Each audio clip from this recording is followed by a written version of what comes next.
Hi, thanks for joining me on Wilderness with Amani.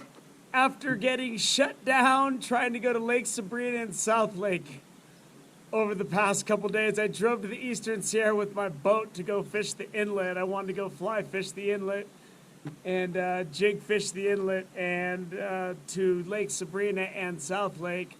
The roads to both those lakes were closed, so I fished Lake Crowley for Patreon while I was there, caught a nice lahontan cutthroat, and then I just came home. Wanted to sleep in my own bed, and I'm back at Lake Tahoe. So you're getting back-to-back Lake Tahoes, partially because this is an easy place to go to, and it's got real big quality trout, but also because I've got a sour taste in my mouth over getting shut out so many times this winter. So I've got some demons to exercise. So at a personal level, I'm here for revenge. And Sand Harbor State Park is just down the street. I figure I'm going to head somewhere right around there. Looks pretty good. And like with a lot of places at Lake Tahoe I fish, there's a considerable amount of hiking, climbing, and walking. And I gotta get all this stuff strapped to my pack and carry what's left. And since there's no active escalator that's functioning to get me down there that I'm aware of, I guess I'd better start hiking because the fishing ain't coming up here to me.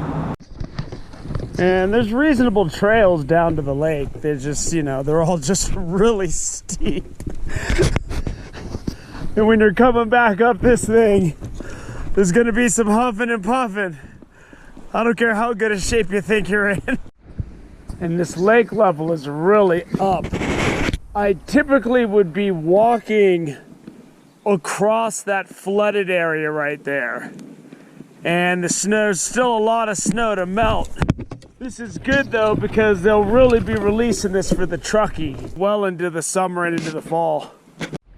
All right, I'm thinking I need to get down there, put all my stuff down, and go scout out a spot to fish.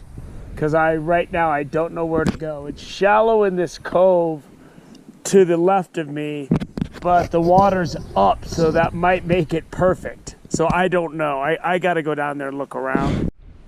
So I've scanned around, and there's really nowhere to go. So I'm going to have to build something that I can access easily, and that's going to be... I'm gonna have to grab a bunch of these giant rocks, build a secure rod holder tower right here, and then I can just chill here all day and lay around. Find somewhere to take a nap, I'm sure. So I guess I just gotta get started, man. This is gonna be a adventure. So my immense rock tower is complete. There's like a couple 100 pounds of rocks there, I'm sure, probably more.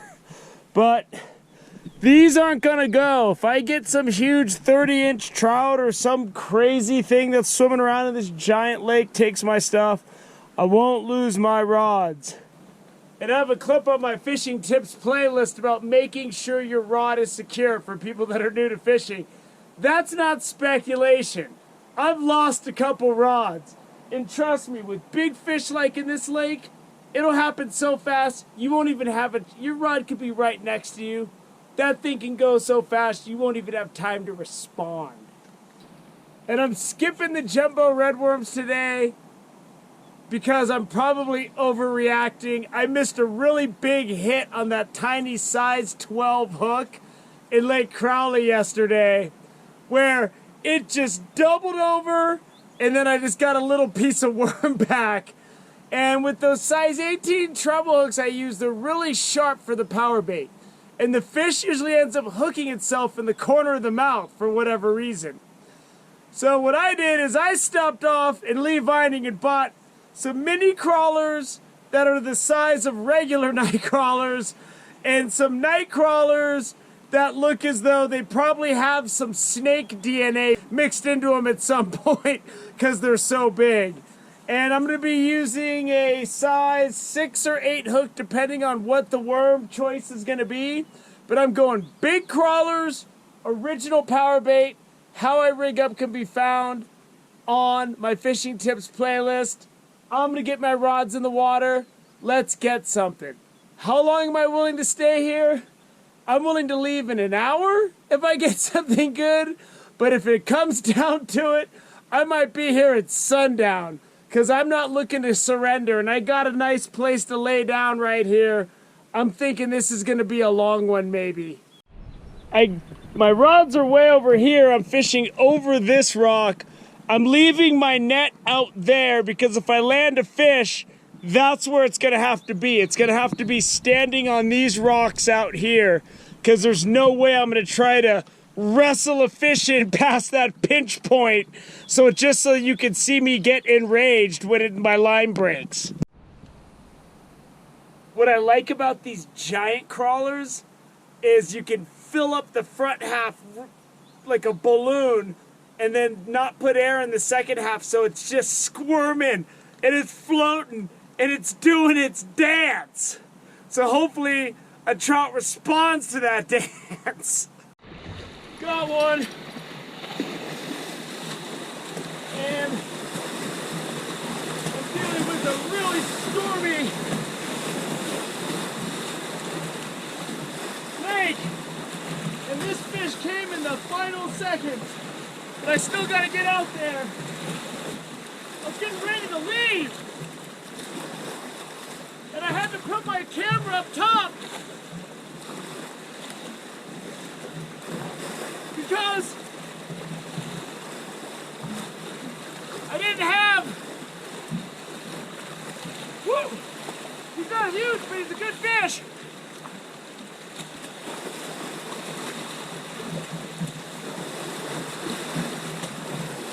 There's nowhere for me to put my camera but up there.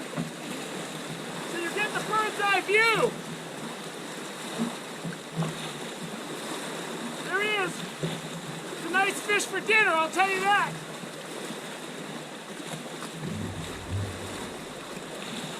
Got him. No, I don't. No, I don't. Got him. Oh, I was just getting ready to leave.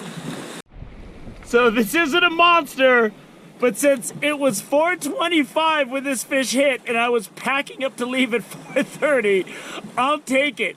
It's an 18.5-inch rainbow. This is the perfect size for me to get 2 clean meals off of because it's really fat. And we'll take a look at the meat. And that is some prime rainbow trout eating there. And right here is what I'm looking for. Full of little crawdads in its stomach. And I just squeeze these right out. This wasn't the big boy, but that's how these fish get big. They come in and they just gorge themselves on the food in these rocks. Camera up here, because where I had it over there at first, that was too much running over to turn the camera on than to get back to my rods. I've lost too many fish spending that much time trying to turn the camera on. So I put it up here at the bird's eye view, and I had those rocks to anchor it. I like to knock all these rocks over so you don't have that unnatural looking lump of rock sitting there. It's nice and smooth, all the contours out here. Sorry to the next fisherman that wants to gravy train off my hard work, but not today!